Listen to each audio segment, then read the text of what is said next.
नमस्कार दोस्तों, जय हरि विष्णु। स्वागत है आप सभी का हमारे चैनल पर। दोस्तों, आज मैं फिर से एक ज्ञानवर्धक कहानी लेकर आप लोगों के समक्ष उपस्थित हुई हूँ। कहानी का शीर्षक है मंत्री का सुझाव। एक राजा था। एक बार वह अकेले शिकार खेलने के लिए घोड़े पर सवार होकर जंगल की ओर निकल पड़ा।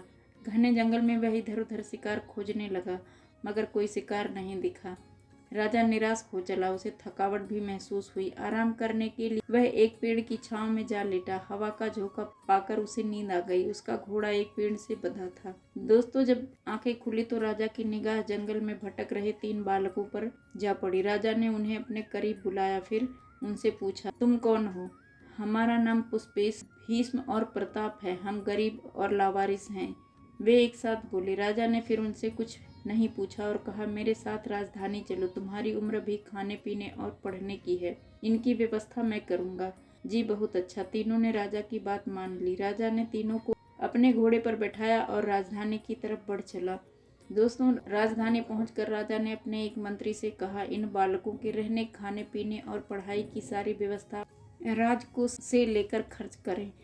ऐसा ही होगा, मंत्री ने जवाब दिया। समय गुजरता गया। कई साल हो गए। तीनों बालक बड़े हुए। राजा बूढ़ा हो चला। दोस्तों, राजा निसंतान था। वह चाहता था कि उसके बाद कोई योग्य व्यक्ति राजगद्दी पर बैठे, उसका उत्तराधिकारी बने। बहुत दिनों से उसे ऐसी चाह थी, मगर आज तक कोई भी उसकी नज़र में नहीं आ सका था। दोस्तों, एकाएक जंगल में मिले तीनों बालकों के बारे में उसने सोचा। वे तीनों अब युवा हो गए हैं। तीनों में राजभक्ति भी खूब है। क्यों न इन्हीं तीनों में से किसी एक को अपना उत्तराधिकारी घोषित कर दूं। यह बात दिमाग में आते ही राजा ने मंत्री को बुलवा कर कहा, जो 3 बालक राजकोष के खर्च से पढ़ लिख कर बड़े हो गए हैं, आप उनकी परीक्षा लेकर मुझे बताएं कि प्रत्येक में कौन कौन सा गुण है। क्या वे राजकाज में हमारी कुछ मदद कर सकते हैं? ठीक है राजन, मंत्री बोला। मैं परीक्षा लेकर 1 सप्ताह के बाद जवाब दूंगा। 1 सप्ताह बाद मंत्री ने कहा, मैंने तीनों की परीक्षा ले ली है, तो फिर उनमें पुष्पेश राजपुरोहित बनने के लायक है, भीष्म न्यायी और प्रताप में एक राजा के गुण हैं। वह कैसे? राजा ने मंत्री से पूछा।